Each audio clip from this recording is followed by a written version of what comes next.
जादुई मछली। मछुआरा और उसकी लालची पत्नी। एक समुद्र के पास एक मछुआरा और उसकी पत्नी दोनों साथ में रहते थे। मछुआरा अपनी पत्नी को बहुत चाहता था। मछुआरा बेचारा गरीब था। वह रोजाना इतना कमा लेता था कि आराम से 2 वक्त की रोटी मिल जाए। लेकिन मछुआरे की पत्नी बहुत लालची थी। वह इस छोटी झोपड़ी और कम कमाई से बहुत नाखुश थी।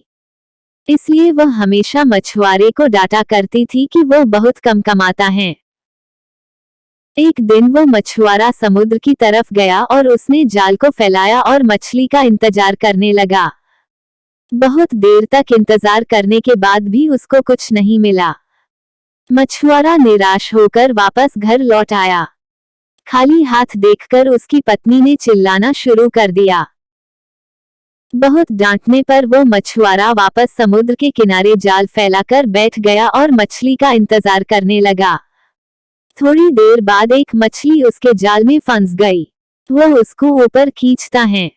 उसने देखा कि यह कोई सामान्य मछली नहीं है। मछली को तड़पता देख उस पर दया आ गई और उसको वापस पानी में छोड़ दिया। मछली ने उसको धन्यवाद दिया।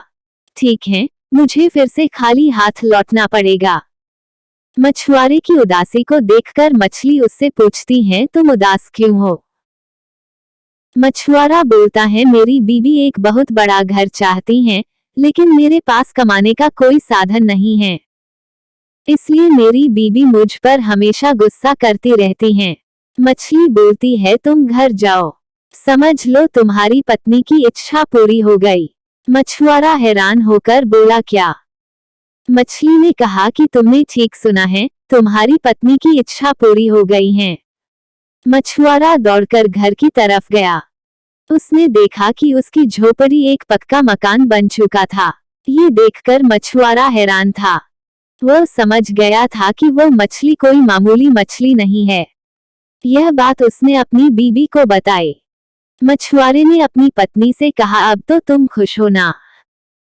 मछुआरे की पत्नी लालची थी, उसका मन नहीं भरा और बोली, मुझे इससे भी बड़ा घर चाहिए। उसने मछुआरे से कहा कि वह वापस मछली के पास जाए और इससे भी बड़े घर की मांग करे।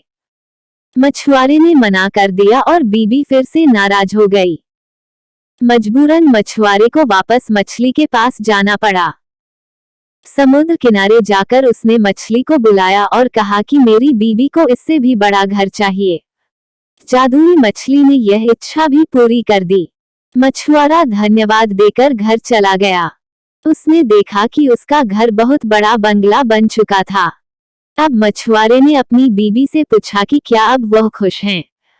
लेकिन उसके लालच का कोई ठिकान नहीं था। वह बोली कि उसको एक महल चाहिए।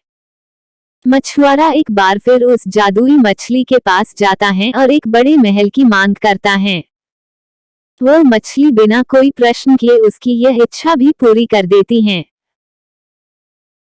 मछुआरे ने जाकर देखा कि उसका घर एक महल बन चुका है और उसकी पत्नी एक सोफे पर बैठकर आराम कर रही थी और उसके चारों ओर नौकर घूम रहे थे। मछुआरे को लगा कि अब तो मेरी पत्नी खुश हो ही जाएगी, लेकिन उसने गलत सोचा। कुछ दिनों बाद उसने कहा कि मुझे पूरा साम्राज्य चाहिए, जहां प्रजा हो, मंत्री शंत्री हो और सभी मेरा हुक्म माने। मछुआरे ने इस इच्छा को पूरी करने से मना कर दिया। फिर क्या था, एक बार फिर उसकी पत्नी नाराज हो गई। शर्म महसूस करते हुए बेचारा एक बार फिर वह जादुई मछली के पास गया। मछुआरे ने कहा कि अब उसकी पत्नी को साम्राज्य चाहिए। मछली ने यह इच्छा भी पूरी कर दी। मछुआरा भागता हुआ घर गया। अब वो महल एक साम्राज्य बन चुका था। उसकी पत्नी एक बड़े सिंहासन पर बैठी थी। वहां पर सभी मंत्री भी बैठे थे। अब मछुआरे ने पूछा कि क्या तुम अब खुश हो? उसकी पत्नी ने कहा कि अब मैं बहुत खुश हूँ, हमारे पास सब कुछ है, लेकिन मैं इन सबको कैसे संभाल पाऊंगी? मैं तो एक अनपढ़ हूँ। बस एक आखिरी बार मेरे लिए कोई ऐसी शक्ति मांग लो जिससे मैं सब कुछ नियंत्रण कर सकूं। बेचारा मछुआरा वापस मछली के पास गया और एक ऐसी शक्ति की मांग की जिससे वह सब कुछ नियंत्रण कर सके। मछली ने उसकी यह इच्छा भी पूरी कर दी। मछुआरा वापस अपने महल आया और अपनी पत्नी को ढूंढने लगा, लेकिन कहीं पर भी उसकी पत्नी दिखाई नहीं दी। दरअसल अब वह एक शक्ति बन चुकी थी, इसलिए वह गायब हो गई। दोनों बहुत दुखी हुए। उसकी पत्नी को वापस अपने असली रूप में आना था। उसने मछुआरे से कहा कि जल्दी से वो उसको वापस ठीक कर दे। मछुआरा एक बार फिर जादुई मछली के पास गया और कहा कि वो उसकी पत्नी को वापस ठीक कर दे।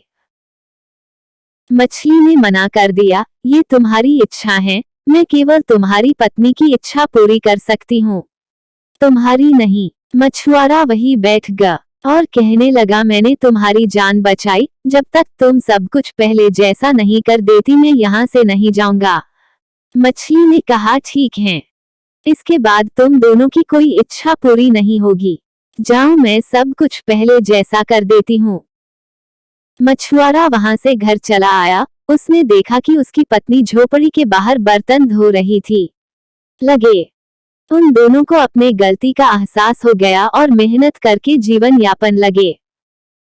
कहानी की सीख, जो लालच करता है उसके पास जो कुछ भी होता है वह भी चला जाता है।